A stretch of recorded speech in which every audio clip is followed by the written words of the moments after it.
গৰম বন্ধৰ সময়ত শিশুসকলৰ বাবে গ্ৰীষ্মকালীন কৰ্মশালা ৫ জুলাইৰ পৰা আৰম্ভ হোৱা কৰ্মশালাৰ দেওবাৰে সামৰণি অভিনয় নৃত্য গীতৰ কৰ্মশালাত বহু কণ কণ শিশুৰ অংশগ্ৰহণ গুৱাহাটী শিশু নাট্য বিদ্যালয়ৰ উদ্যোগত আৰু বিষ্ণু নিৰ্মলা নেহৰ সহযোগত এই কৰ্মশালা ৬ৰ পৰা ১৪ বছৰৰ শিশুৰ আকৰ্ষণীয় অভিনয়ে সকলোৰে প্ৰশংসা বুটলিবলৈ সক্ষম হয় বিশিষ্ট ছবি পৰিচালক মানিক ৰয়ৰ তত্বাৱধানত অনুষ্ঠিত হয় এই কৰ্মশালা উজান বজাৰ বিষ্ণু নিৰ্মলা ভৱনত অনুষ্ঠিত কৰ্মশালাৰ অন্তিম দিনা কেইবাটাও শিশু নাট প্ৰদৰ্শন কৰা হয়।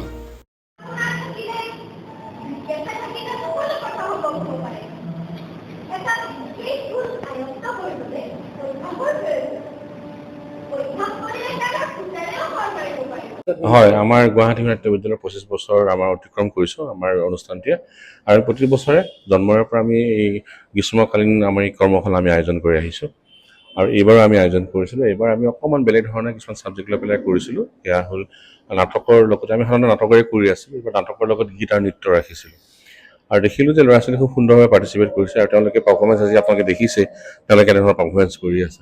তো আমি চেষ্টা কৰিছোঁ যে আমাৰ ৱৰ্কশ্বপৰ ভিতৰত যিবোৰ এক্সাৰচাইজ আমি কৰিছোঁ সেই এক্সাৰচাইজবিলাকে আজি পাৰফৰ্মেঞ্চ হিচাপে লৈ আহিছোঁ। এনেকুৱা ধৰণৰ ৰিহাৰ্চেল আমি কৰা নাই বা স্ক্ৰিপ্ট তৈয়াৰ কৰি লোৱা নাই, কিন্তু জাষ্ট এক্সাৰচাইজবিলাকহে এই এক্সাৰচাইজবিলাক আজি তেওঁলোকে পাৰফৰ্মেঞ্চ কৰিছে। বচা কিছুমান এক্সাৰচাইজ আমি আনিছোঁ ইয়াতে আৰু মই দেখিছোঁ যে ল'ৰা ছোৱালীয়ে খুব ধুনীয়াকৈ ইয়াত পাৰ্টিচিপেট কৰিছে আৰু আমাৰ গুৱাহাটী নাট্য বিদ্যালয়ৰ আমাৰ প্ৰতি দেওবাৰে আমাৰ ক্লাছ হয় ইয়াতে সৰু ল'ৰা ছোৱালীবিলাকৰ কাৰণে আৰু প্ৰায় এতিয়ালৈকে আমাৰ ইয়াৰ পৰা ৭০০ মানৰ অধিক ল'ৰা ছোৱালী আমাৰ ইয়াৰ পৰা অভিনয় শিকি পেলাই ওলাই গৈছে আৰু ইয়াত বিভিন্ন প্লেটফৰ্মত তেওঁলোকে কাম কৰি আছে, বহুতে কাম কৰিছে, হয়তো বহুতে কাম কৰা নাই কিন্তু বহুতে ভাল কাম কৰি আছে আৰু মই আশা ৰাখোঁ যে আমাৰ যিখিনি ল'ৰা ছোৱালী এইবাৰ আহিছিলে ৱৰ্কশ্বপ পাৰ্টিচিপেট কৰিবৰ কাৰণে তেওঁলোকে হয়তো নিশ্চয় নতুন নতুন কথা কিছুমান শিকিবলৈ পাৰিছে। আজিতো ইমান ধুনীয়া এটা কৰ্মশালাৰ সামৰণি কৰিল, কিন্তু এনেকুৱা কৰ্মশালা আকৌ অনুষ্ঠিত হ'ল? হয়, আমাৰ গুৱাহাটী নাট্য বিদ্যালয়ৰ বেনাৰত আমি বছৰত ২-৩বাৰকৈ ৱৰ্কশ্বপ কৰোঁ আৰু অল আছাম ভিত্তিত আমি কম্পিটিশ্যন কৰোঁ আৰু নেশ্যনেল লেভেলত আমি ফেষ্টিভেলো কৰোঁ সৰু সৰু ল'ৰা ছোৱালী। তো আমাৰ প্ৰতিটো এটা বছৰৰ কাৰণে আমাৰ এটা প্ৰগ্ৰেম বনোৱা থাকে।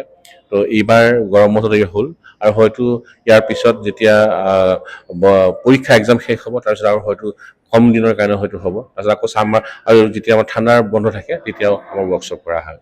এইটোতো ৬ৰ পৰা ১৬ বছৰীয়া আছিলে, কিন্তু বেলেগকৈ জইন কৰিব পাৰিব নেকি আপোনাৰ কৰ্মশালাত? বেলেগকৈ অনুষ্ঠিত হ'ব? বেলেগ মানে কি এইটো বয়সৰ ল'ৰা ছোৱালীহে আমি সাধাৰণতে প্ৰিফাৰ কৰোঁ আমাৰ ৱৰ্কশ্বপৰ কাৰণে, শিশুসকলৰ কাৰণে, কাৰণ গুৱাহাটী নাট্য বিদ্যালয় শিশুসকলৰ কাৰণেই কাম কৰে। তথাপিও যিখিনি ডাঙৰ হৈ গৈছে ল'ৰা ছোৱালী তাহাঁতৰ ৰিকুৱেষ্টত আমি ডাঙৰৰ আমি লাহে লাহে কাম কৰা আৰম্ভ কৰিছোঁ। ডাঙৰ নাটক কৰা বা ডাঙৰ অভিনয় শিকোৱা এইবিলাক আমি আৰম্ভ কৰিছোঁ ইতিমধ্যে। আৰু এইবাৰ প্ৰায় ৩০জনমান ল'ৰা ছোৱালী অংশগ্ৰহণ কৰিছে আমাৰ এই ৱৰ্কশ্বপটোত আৰু তাৰে লাষ্টৰ পিনে কমকৈ থাকিলে প্ৰায় ৪জনমান নাইকিয়া হৈ গ'ল বিভিন্ন অসুবিধাৰ কাৰণে, কিন্তু যথেষ্টখিনি ল'ৰা ছোৱালী আমি আহিছে আমাৰ ৱৰ্কশ্বপ কৰিবৰ কাৰণে আৰু খুব ভাল লাগিছে। হয়, এতিয়া আমি সেই প্ৰগ্ৰেম শেষ হোৱাৰ লগে লগে আমি আমাৰ সভাপতি মহোদয় হৃষিকেশ গোস্বামীদেৱে তেখেতে চাৰ্টিফিকেট সকলোকে মঞ্চৰ ওপৰত প্ৰদান কৰা হ'ব। গুৱাহাটীৰ পৰা ৰাণা চৌধুৰীৰ report, news any 365। Stay informed, stay ahead. News Any 365.